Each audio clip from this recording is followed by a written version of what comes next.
This is proof of life video for Leatherwood wet bench, inventory number 3358, serial number 9490.1202. We've basically gone through all the systems in the bench. Wiring's good. Everything electrically functions properly. The pneumatics were all checked, and the fluid flow and all that stuff. The plumbing, all the liquid plumbing. Everything works as it should. Basically what you have is the bench is equipped with a quartz bath and two rinse tanks. It's just set up so there's sort of a cascade. The water comes in through that drain in the bottom, or what appears to be a drain. That's actually the inlet, and it fills up and overflows over this little wall right here, and also drains out through these holes on the front side. So it overflows and flows into the second tank, which is your first rinse, and then you would bring it in and put it in the second rinse, which would be the cleanest tank. There's also a resistivity monitor that monitors the quality of the water coming out of the back tank there. It just drains into the main drain on the system. Here's your resistivity monitor. You can set that for whatever you want, and if the resistivity falls outside the limits, it will give you an alarm. You'll register an alarm that on the screen here that will it can either give you a high or low resistivity limit. If you exceed either of those, you get the alarm. You also have a photohelic that monitors the exhaust. If I kick this up, I can trigger an alarm, and there we go. So anyway, that will trigger an alarm. You will also get alarms for low liquid level. In the liquid bath here, you see the little bubbler there. If the liquid level gets below that little tube there, that will trigger an alarm, and it will cut off the heater on the quartz bath.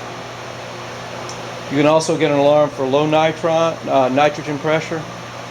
High liquid level in the plenum. This is a relatively small drain for the plenum. That's the center one you see right here. It's a relatively small drain because normally you won't have anything other than what's rinsed off the top decking there will drain into the plenum. It will go out through there. So if you get too high a liquid level in there, that will give you an alarm in the plenum. And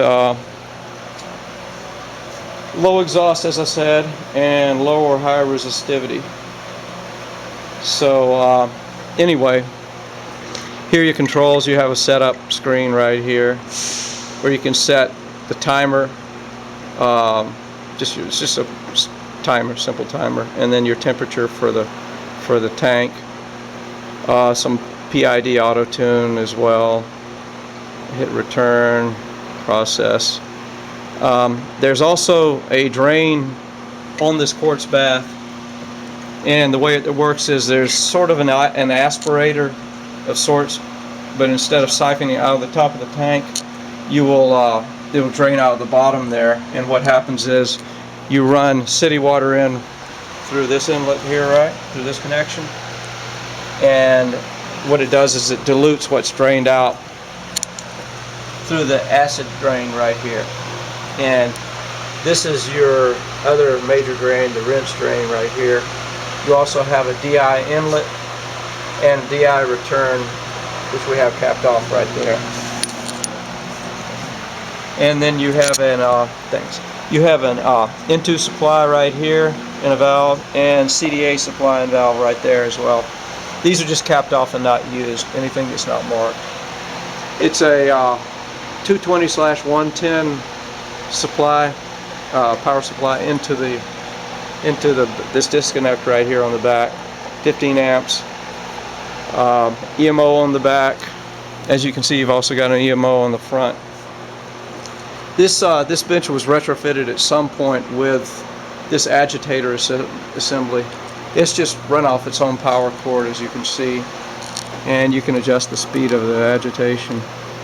And the idea being that you would hang your cassette right here. That could be removed easily if it's not needed.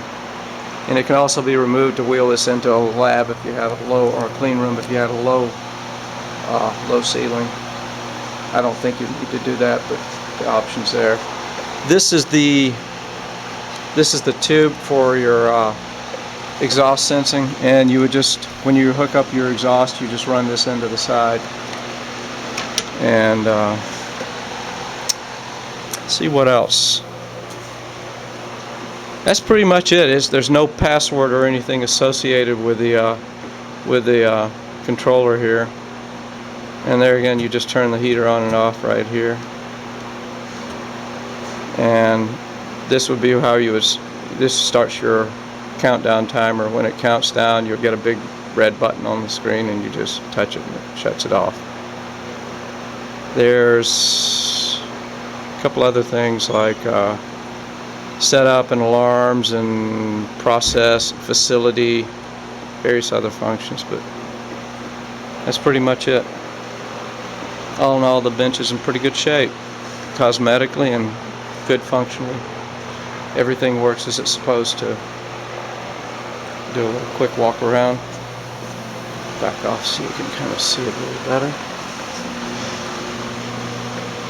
Of course, we do have this thing up on blocks just so it drains better into our little drain system. That's it.